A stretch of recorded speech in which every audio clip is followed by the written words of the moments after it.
Oops. So I use Aurifil 50 weight thread. I think this is cotton.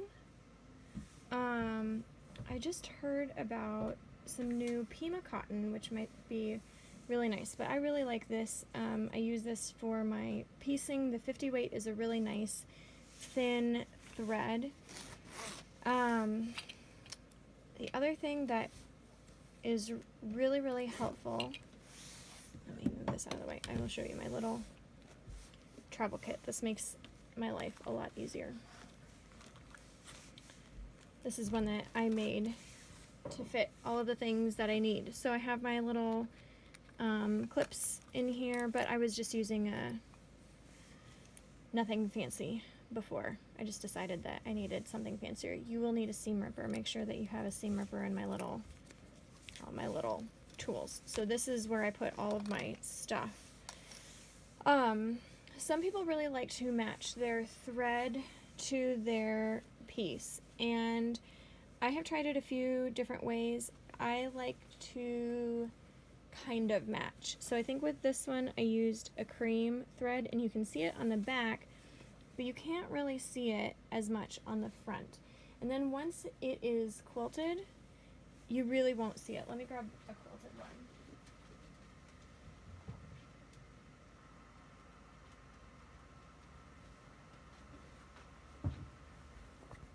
This one I used gray thread, and you just can't see what color I used for the piecing. I kind of like things that blend in a little bit more, but also stand out a little bit. So I wouldn't be too terribly concerned about the color of thread unless you're using white on something really dark. So I chose this purple to go with all of the darks. I have some blues, and the purple has blended really, really nice. Then I've used kind of this oystery yellow. I've also used gray. Just kind of depends on what I grab for those ones.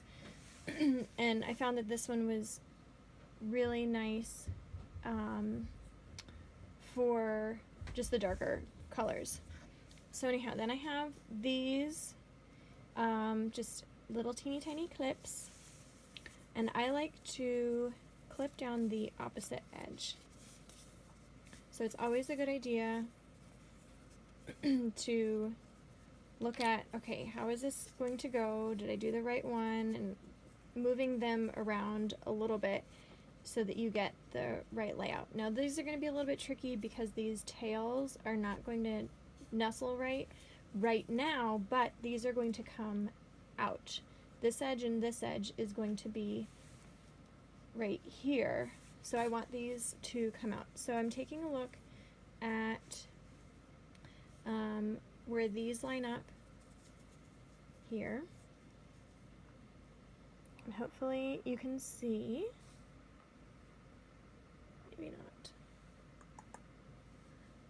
that I want these to match up really exactly. And the great thing about this is if you have extra, you can just bend the piece and ease in the extra part that you need. Luckily, these look like they match really, really well. So then what I'm going to do is I'm going to take my thread, and I have found that working with slightly shorter pieces of thread works better. And these are John James Milner's needles, size 11. And the I is actually a really nice size. I don't have too much problem with these ones. I really caution against using the Drits. I did not like those at all. I broke a whole bunch. Ouch. And then I stabbed myself. So I've just created kind of a French knot at the end, and accidentally I got both of the pieces of thread.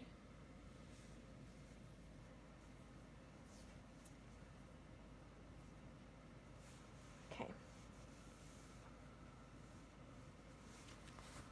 Alright, so then what I'm going to do is I like to take a look at whichever side is going to be easier to go in.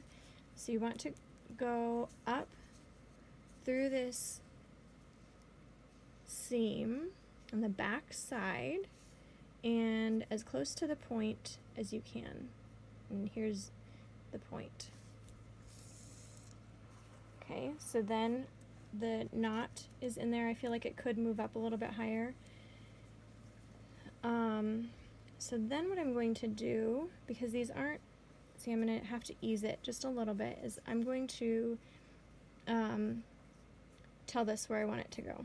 I'm going to move the pieces so the corners match up, because I want my corners to match really, really well. So I'm going to be sewing along this seam right here. I think I need a piece of white paper below this so you can see. Is that a little bit better? So I'm going to be sewing along this seam here. So I get the first in, and I like to use my finger to keep the thread from knotting up too much, because just the friction will cause it to knot. Okay, so I've already had one stitch, and now what I'm going to do is I'm going to kind of lock the stitch, and there are a few different ways to do it, but what I do is I just make a loop and then go back through it.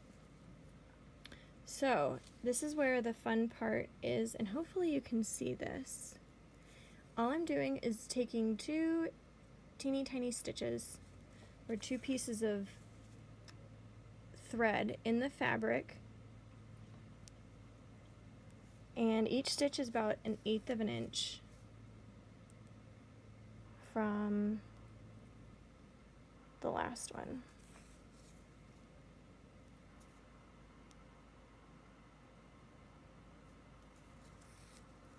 So what happens if you take less than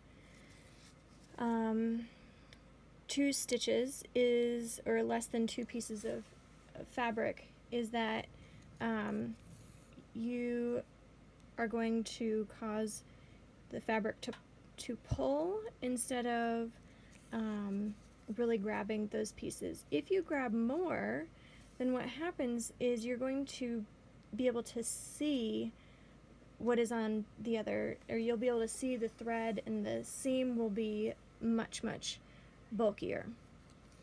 Okay, so you're going to continue, and the great thing about this is that you could take your next piece, let's say that this was a whole hexagon, because by this point we will get down to here. Oh, I have to show you how I do this part. I have to keep going.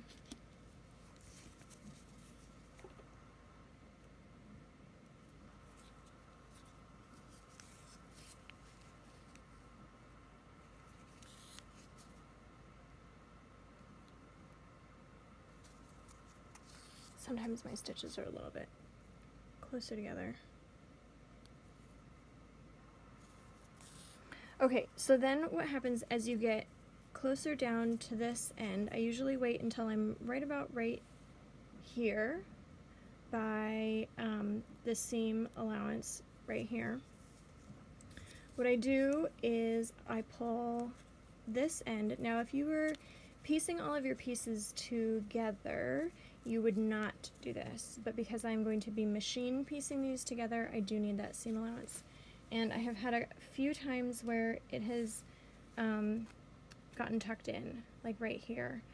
And so I'll just make sure that I really do stitch that down really well. But this is what I have found helps, especially for when I'm going to be machine piecing. So the glue is still wet for me. Usually this doesn't happen, so you need to leave this paper in until you're all done, or it's just more satisfying to wait until you're all done.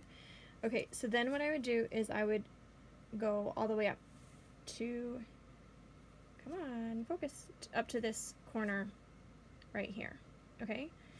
Then I would fold it open, because this piece is going to go here, let's say, and then I would piece along here. or if this is the end of this, I would also pull up this end to make sure that I don't catch it. Then I would just tie that off. But if I have a piece that comes up that's supposed to be here, I just continue with that same piece of thread, and then I just go to the next place. So this is my triangle trick, and I've already told you how I do the triangles. Let me show you another one. Let's say that you have a triangle that is more like this, and it's an inside piece. I always start with the same one. So I take my triangle pieces and I have them face the long end toward me with my fabric underneath, and I start on the left hand side because I'm a lefty. I fold over this one, then I do the bottom. So I'm always rotating to the left. If you're a righty, then you go to the right, or however you choose. Go this way, fold it over. Oops. So I've done these two, right? And then we get to this one and fold that one over as well. But this is more for the inside pieces. For the outside pieces, sometimes I really try to pay attention, and then sometimes I don't. I just notice that my seams lay a lot flatter if I can do it the first way. So I have two different ways for triangles. So I hope all of this really helps. I just love English paper piecing because it takes all of the trickiness out of Y seams out, and it just makes piecing so enjoyable, so easy. I can sit and do just about anything. Anyway, I can, do it while we're traveling or any of that. What was the other thing that I was going to say? Oh, the only other trick that I have is for when you have two half square triangles. I try to put those together first before attaching the next piece, and I do that on a long end. So I'd start on one end, go to the next one, so then I go down this way, right? And then I attach my next half square triangle to this one. It just makes them a lot neater than if I do these two first and then go back to do this one. Sometimes I will cut my thread so that I have little squares. I just really like when the corners meet really nice and crisply. And then the other advantage to a 3/8 inch or larger seam allowance is that when I trim this, I can make sure that it trims to exactly the right size that I want it to be. It's not going to be too small. And then again, I try to really make sure that I pay attention to my seams with my corners. So when I measure it, because these need to be 6.5 inches cut, is I look on either side for my 1/4 inch, and then I line those up. But you don't necessarily need this. You probably don't even need a rotary tool. I just find that it's a lot easier and quicker to do it that way rather than cutting. So let me know if you have any questions. I hope you love English paper piecing as much as I do. It just makes everything so nice and easy. I just put everything in a little plastic baggie, and I'll put a picture of the block in there, so then I can just make it as mindless as possible.